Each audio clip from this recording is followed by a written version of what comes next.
$700 million. That's how much cash authorities have reportedly intercepted being smuggled out of this country through Minneapolis. Suitcases full of money routed directly to the Middle East. And the people who said there was no fraud, well, they're now admitting they knew all along. But here's the part that should stop you cold. Investigators say what's coming next will be 10 times worse than anything we've already seen, because the dam is breaking. You see, for years, anyone who questioned what was happening in Minnesota was called a conspiracy theorist, a racist, a liar. Now even Minneapolis Mayor Jacob Frey admits that the fraud is very real. Governor Tim Walz facing criminal referrals, and Ilhan Omar is under investigation for allegedly enriching herself and her husband through the very networks that are being dismantled. This is not mismanagement. This is an organized system of theft on a scale most Americans cannot even comprehend. Federal agents have surged into Minneapolis. Over 1,000 arrests already made, and activists aligned with these networks are warning that cutting off the fraudulent programs could trigger civil war. Think about that. They're not denying the fraud anymore. They're threatening violence if anyone tries to stop it. The question is no longer what happened. The question is, how deep does this go? Who protected it? And for how long? And also breaking now, the focus turns to a resource the public ignores, but defense planners track daily. We're talking about titanium. As global tensions rise, this metal is becoming essential. SAGA Metals is moving into position, trading as SAGMF in the United States and SAGA in Canada. You see, titanium delivers low weight, extreme strength, and corrosion resistance and is demanded by modern militaries. About 20% of total titanium demand supports defense programs, and an F-35 fighter jet can contain nearly 40% titanium by weight. Supply pressure is building across North America as Greenland emerges as a strategic titanium hub. Under President Trump's push for domestic resource independence, groundwork was laid for companies like SAGA to benefit. Today, SAGA Metals is drilling as titanium climbs lists. You can find out more about them and see the full briefing at the link in the description. Now, back to Minnesota, the investigation is accelerating. David Hawk, a whistleblower born and raised in Minnesota, says he's not going to sit by while his state is gutted from the inside. He's the guy that's making the difference, and he's warning that the next video release will dwarf everything that's already shocked the public. Meanwhile, President Trump is now publicly highlighting Somali welfare usage rates in Minnesota. The numbers are being described as staggering. Elon Musk saw the data and responded with one word: wow. Denaturalization and deportation are now openly discussed in circles that once called such ideas unthinkable. Here is the Treasury Secretary. Says the IRS is stepping in. Bring in, does not want to do investigations. So we just want the facts. We want to see where they lead, and we want to put the bad guys in jail. And this is all about incentives. And one of the other problems, what I would say is the third problem here, are the incentives.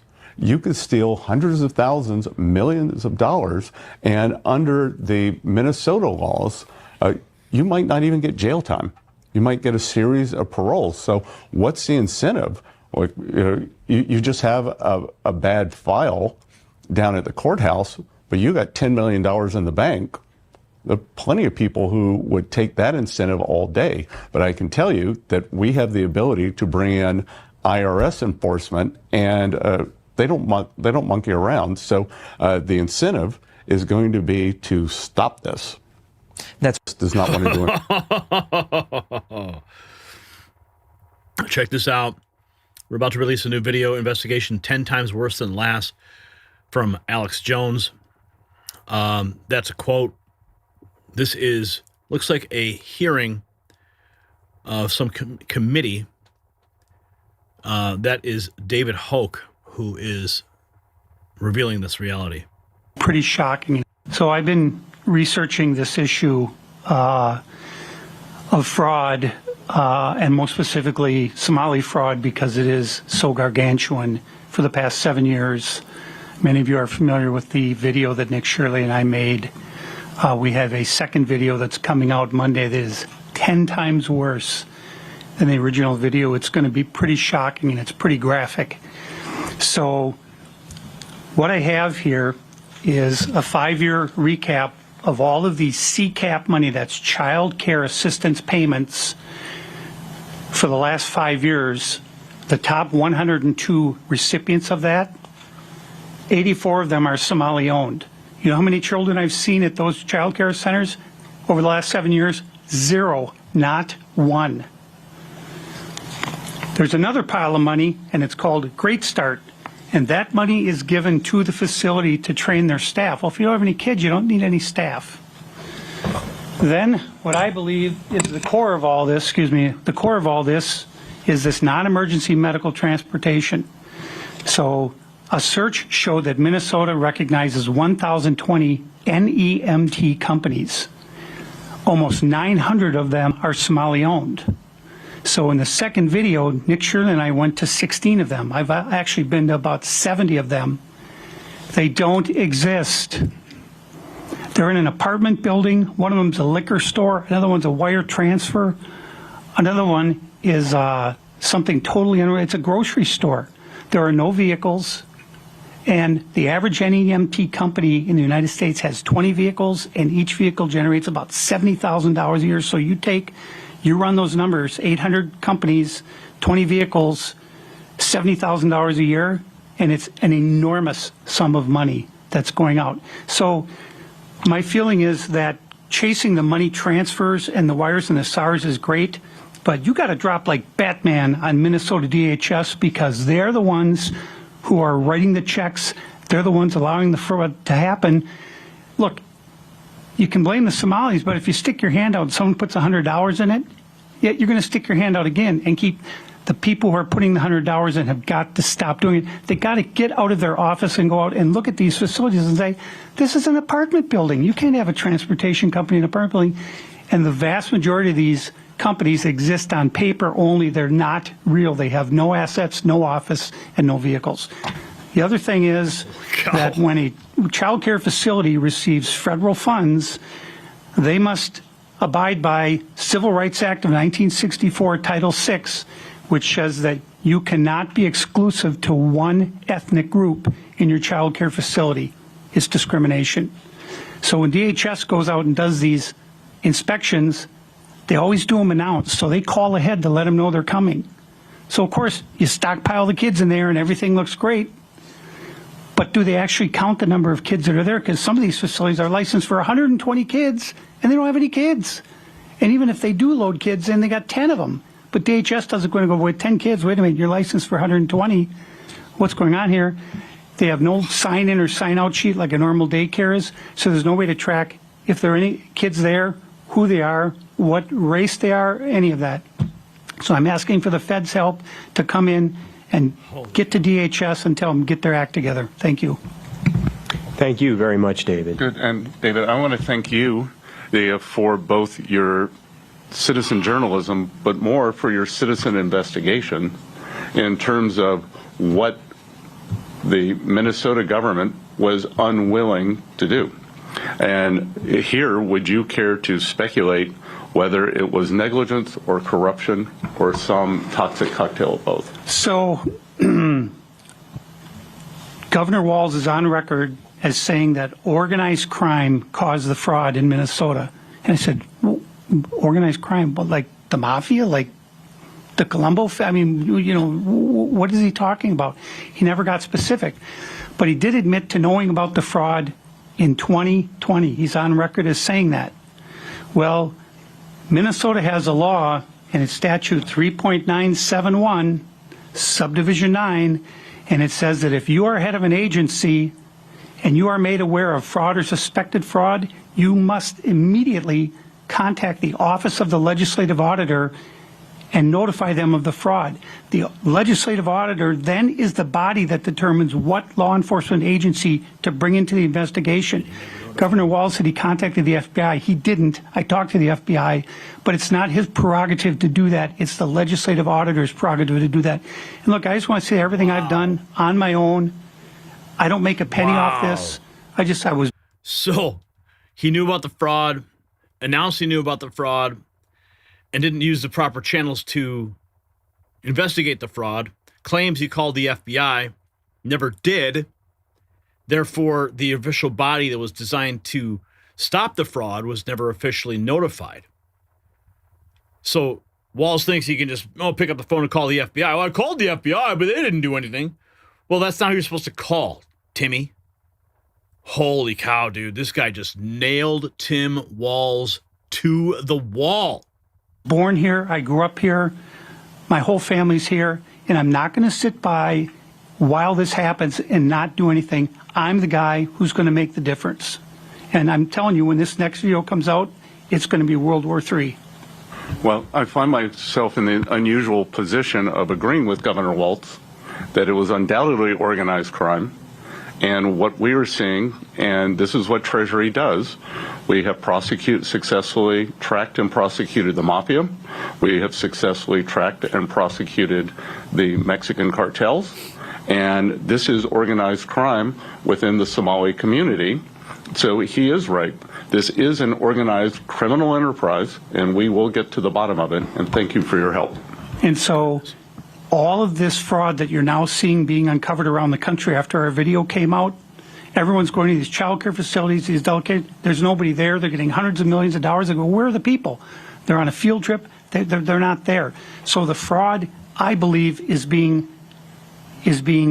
developed here. The programs are being developed here, and then they're fanning out across the country.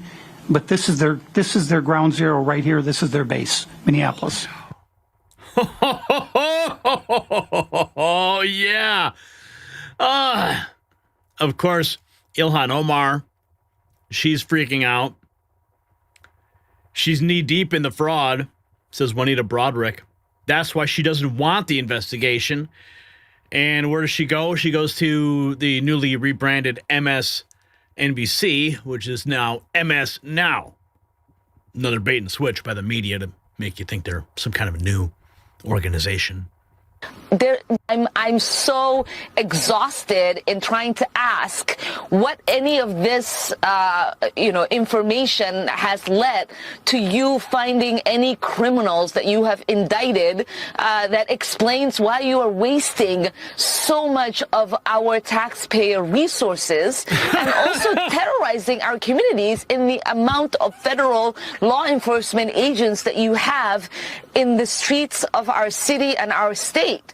There needs to be some sort of justification.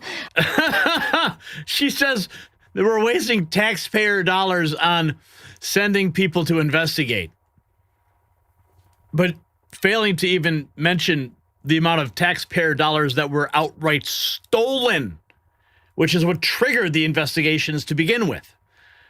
Dude, this woman, unbelievable. Oh, she's panicking. Here's more. Ilhan Omar shows her support for groups that fight ICE in the streets throughout Minneapolis. Laura Ingram writes, we have a sitting congresswoman born in Somalia now leading her own semi-insurrection against the enforcement of federal law in her state. Lives not saved, but in jeopardy because of her. Sure that they... Hey everyone, Congresswoman Ilhan Omar here in Cedar, Riverside, Minneapolis with the Cedar Riverside Protection Alliance. I am so grateful for the fact that they are out here doing the important work, one, of informing the community of what is happening with these ICE raids, making sure that they are challenging ICE agents to have judicial warrants, and making sure that our communities have the resources that they need.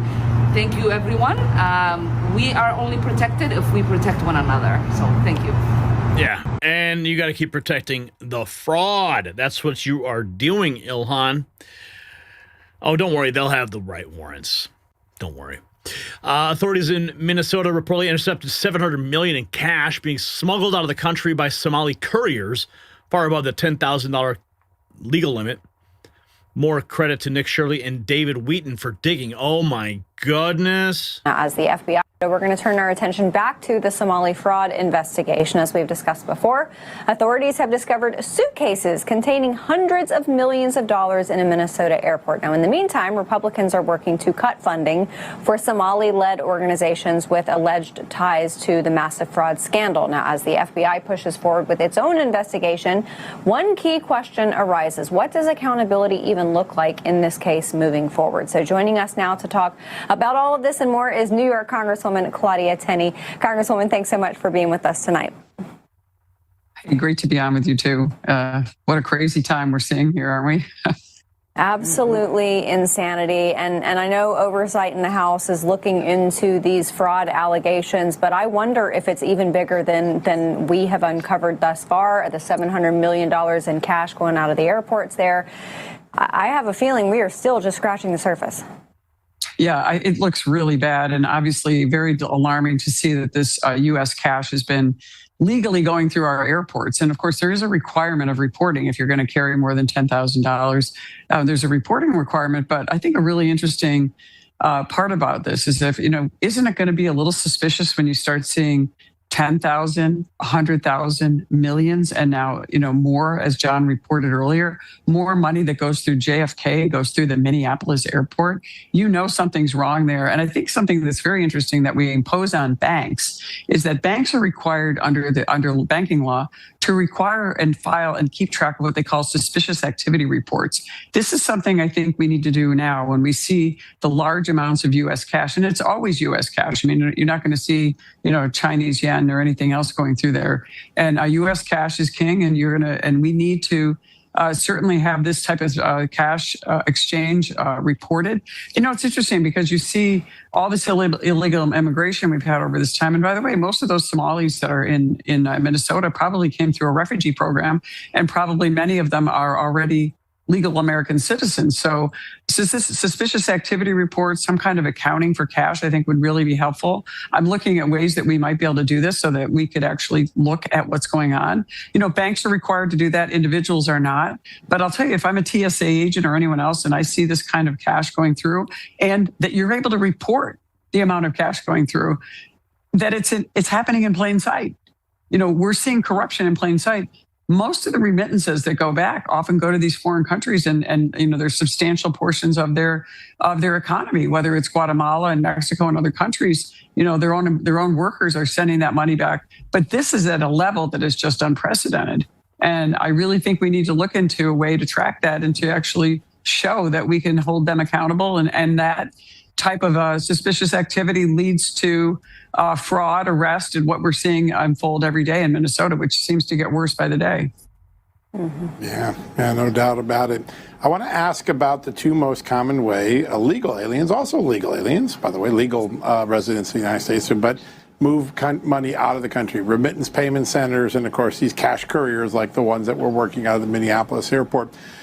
Is there any thought in Congress to requiring that a remittance payment business or a cash courier ascertain and make sure that before they move money, the person that they're moving money from out of the United States is a lawful resident or citizen?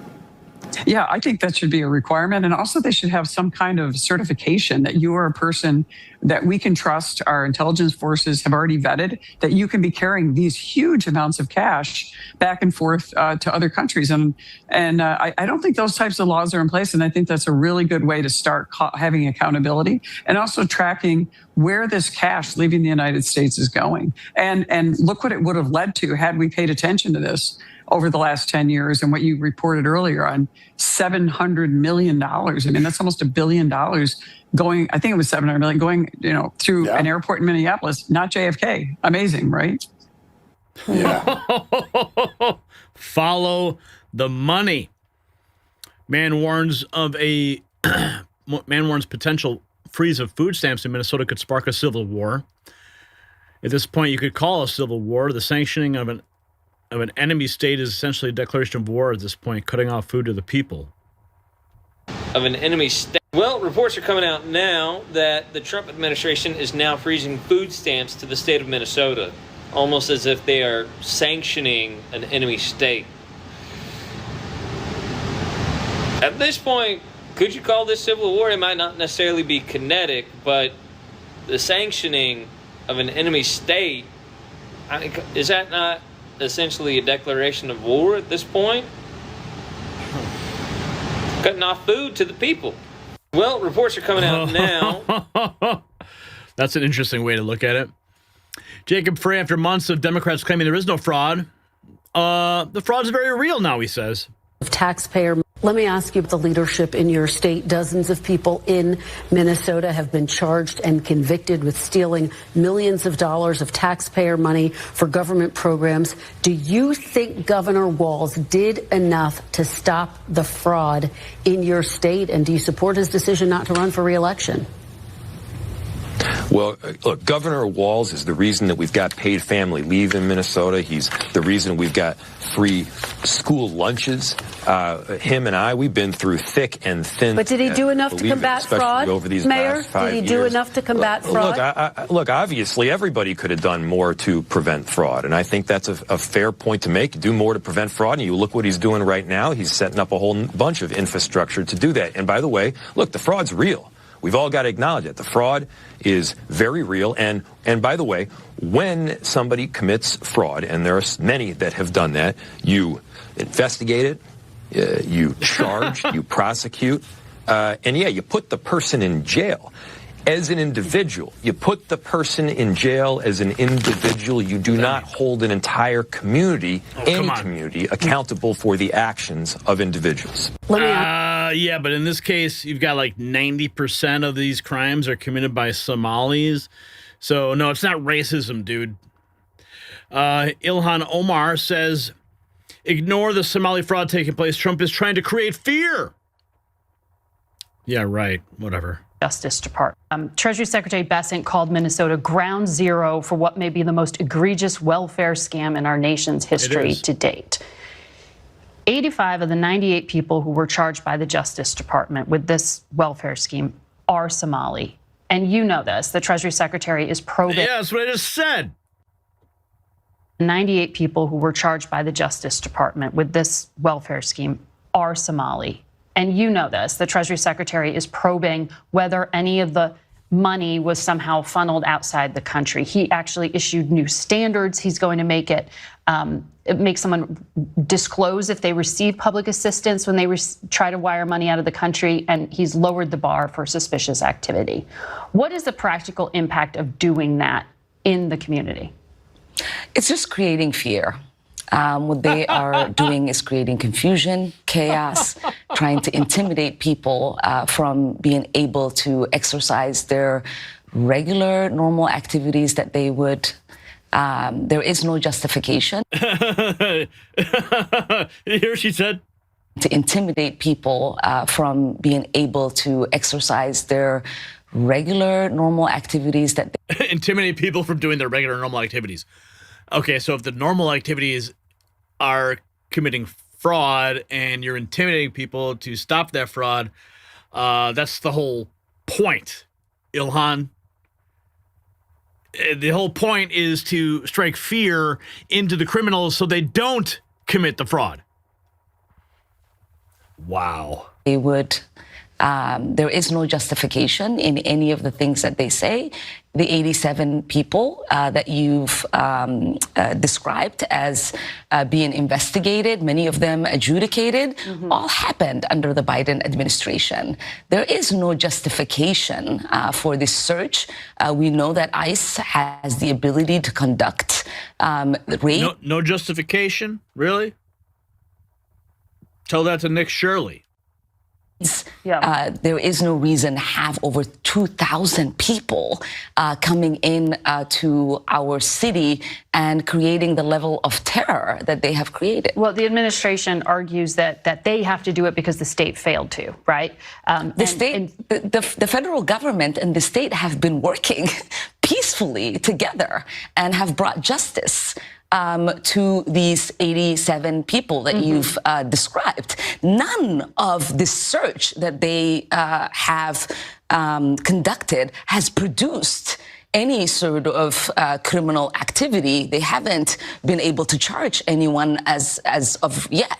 Treasury Secretary Bessent called yet. As of yet. There's the key word right there. As of yet. Because it's only getting started. Minnesota Governor Tim Walz is set to resign within the next week, according to multiple reports from within the Walz campaign. This is 48 hours ago. This comes after he was referred for a criminal indictment over massive Somali fraud within the state. Carter Hughes reporting that. set to resign within the next week. Scott Bessent erupts on Tim Walz for pulling Bessent's security at the Minnesota Capitol. Why that didn't come. But one curious detail, this interview was originally scheduled for the Minnesota State Capitol. Can you explain why that didn't come to pass and why we're here? For one reason, Chris, Tim Walz is a coward. He is a coward. He would not guarantee that the Treasury Secretary of the United States of America would have police protection in the Minnesota State Capitol. He is afraid of what is coming. And he's not going to be able to hide behind this curtain because we will get there. And I don't have to go in the Capitol building to investigate him. I would love for him to come to Treasury and answer some questions. I can guarantee you that he will be safe and sound then, depending on what we discover. I don't know about his future. And as I said earlier, that will be the only view of the Oval Office he ever gets. Because let's just think about the long arc of history. The suppression of this story is this guy got to within could have been one heartbeat away from being president of the United States. And when we don't have a functioning mainstream media and great independent journalists like you, citizen journalists who go out and do the investigative work because the people who are supposed to be doing it don't do it anymore. But so bottom line there, he wouldn't ensure his safety. He wouldn't ensure his safety. He wouldn't provide him any security at the Capitol. So they had to move the interview.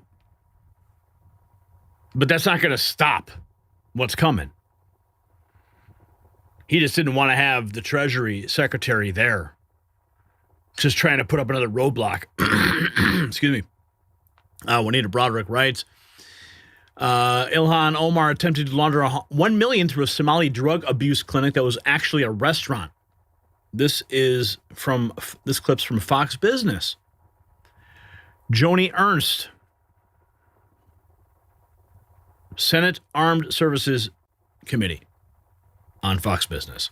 Congress, we covered the other day, and one of our spending bills making its way through Congress was a $1 million earmark from Representative Ilhan Omar of Minnesota, which was an earmark that was supposedly going to a substance abuse clinic, which actually happened to be housed in a restaurant and run by 3 individuals that share the same residential address, according to their IRS paperwork. Tons of red flags. So this is what we saw with the fraud involving the daycare centers. Now we see other earmarks coming directly from members of Congress where it seems fraud is being perpetrated as well. So I raised the issue, and fortunately, the House has now stripped that earmark out of that spending bill. But again, this is how easy money has been flowing to bad actors in Minnesota. Covered the other bad actors in Minnesota. We got a little bit more to cover here.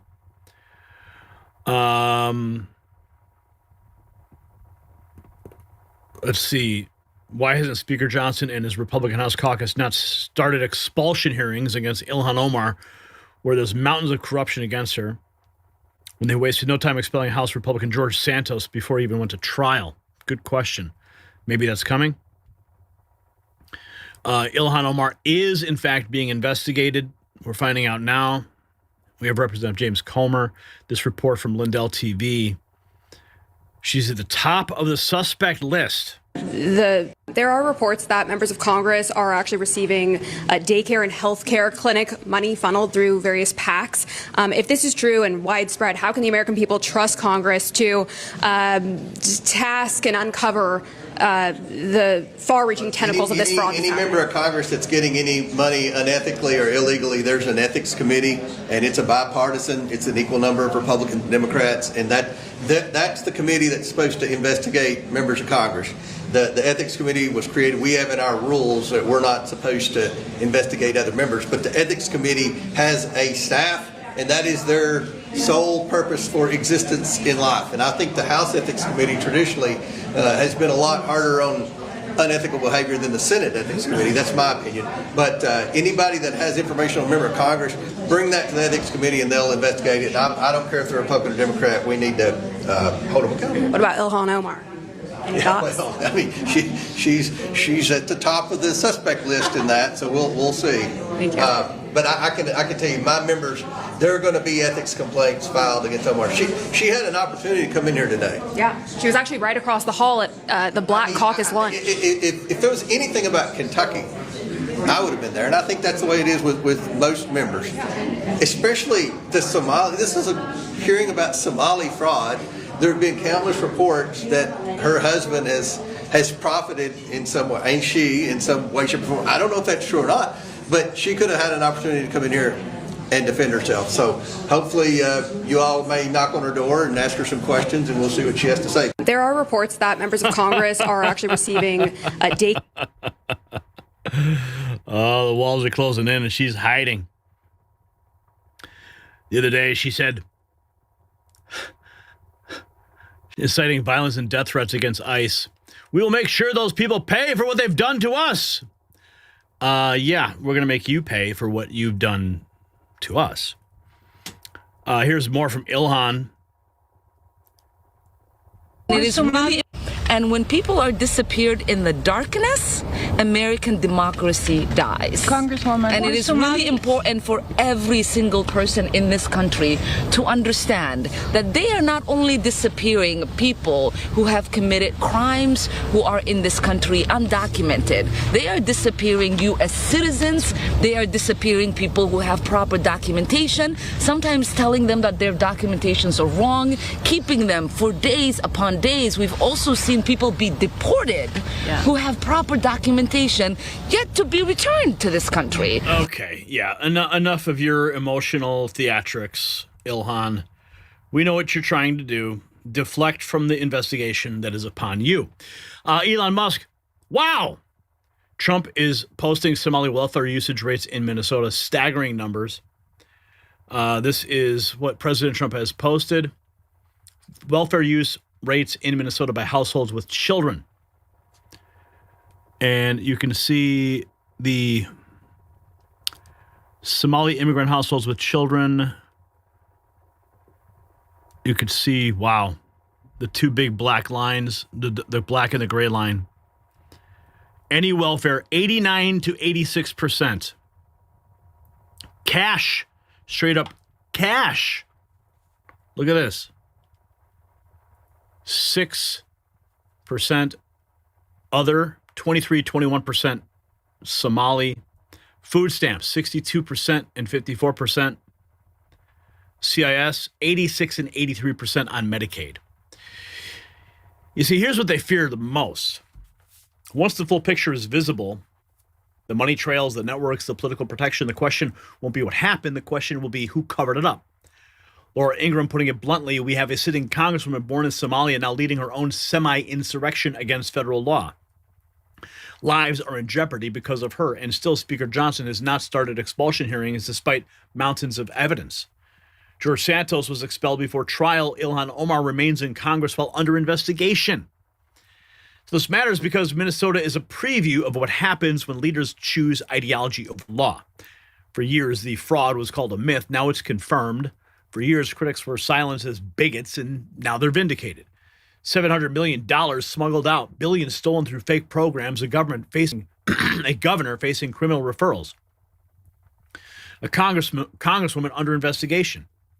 An activist threatening civil war if anyone tries to restore order. This is not about one state. This is about whether America enforces its own laws or surrenders to those who exploit them.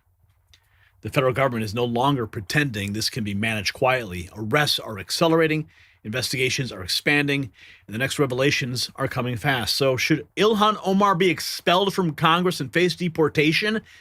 Yes or no? Let me know in the chat and show the world you stand for accountability. Hit the Next News merch shop, link in the description.